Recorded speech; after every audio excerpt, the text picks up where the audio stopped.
Life in all its forms faces challenges. The environment constantly changes. Organisms must adjust to survive. This process of adjustment is adaptation. Think of a chameleon changing color to blend in, or a plant growing towards sunlight. These are examples of adaptation in action. Adaptation is not just about physical changes. Animals adapt their behaviors too. Birds migrate to warmer regions in winter. Bears hibernate to conserve energy. These behavioral changes are also adaptations. Adaptation is a fundamental principle of life. It is how organisms cope with a changing world. It is the key to their survival and success. These adaptations occur through natural processes. Charles Darwin revolutionized our understanding of adaptation. He proposed the theory of natural selection. This theory explains how adaptation happens over generations. Individuals with traits suited to their environment are more likely to survive and reproduce. They pass these traits to their offspring. Over time, these traits become more common in the population. This is the essence of Darwin's theory. Darwin's theory is powerful, but it has limitations. It focuses primarily on biological evolution. However, adaptation is a broader concept. It applies to many areas beyond biology. We can see adaptation in technology, culture, and even individual learning. Adaptation takes many forms. We can distinguish between physical, biological, and learned adaptations. Physical adaptations are changes in an organism's physical structure. A giraffe's long neck is a physical adaptation. These adaptations happen gradually over generations through natural selection. Biological adaptations involve changes at the cellular or biochemical level. For instance, some bacteria develop resistance to antibiotics. This is a biological adaptation that allows them to survive in the presence of these drugs. Learned adaptations are behavioral changes based on experience.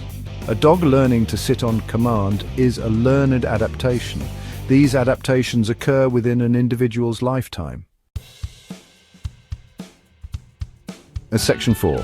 Adaptation, the art of problem solving. At its core, adaptation is a problem-solving process.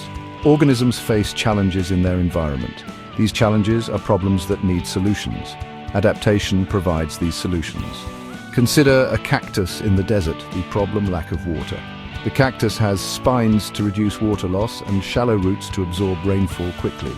These features help the cactus survive in a dry environment. Adaptation is not always perfect. Solutions are often compromises, but the outcome is always the same: finding a way to survive and thrive in a challenging world.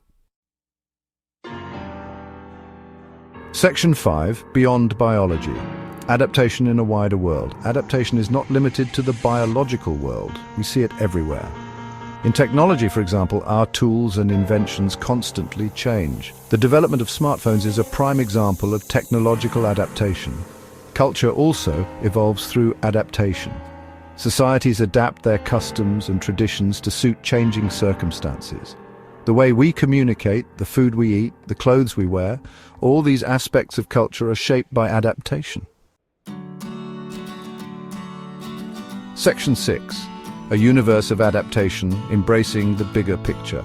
By recognizing adaptation as a universal process, we gain a deeper understanding of the world around us. We see connections between seemingly disparate phenomena. The way a plant responds to drought, a bird takes to flight, and a human adjusts to a new culture are all manifestations of the same fundamental principle. Adaptation is an ongoing process, a continuous dance between organisms and their environment. By studying adaptation in all its forms, we can learn not only about the natural world, but also about ourselves and our place in the grand tapestry of life.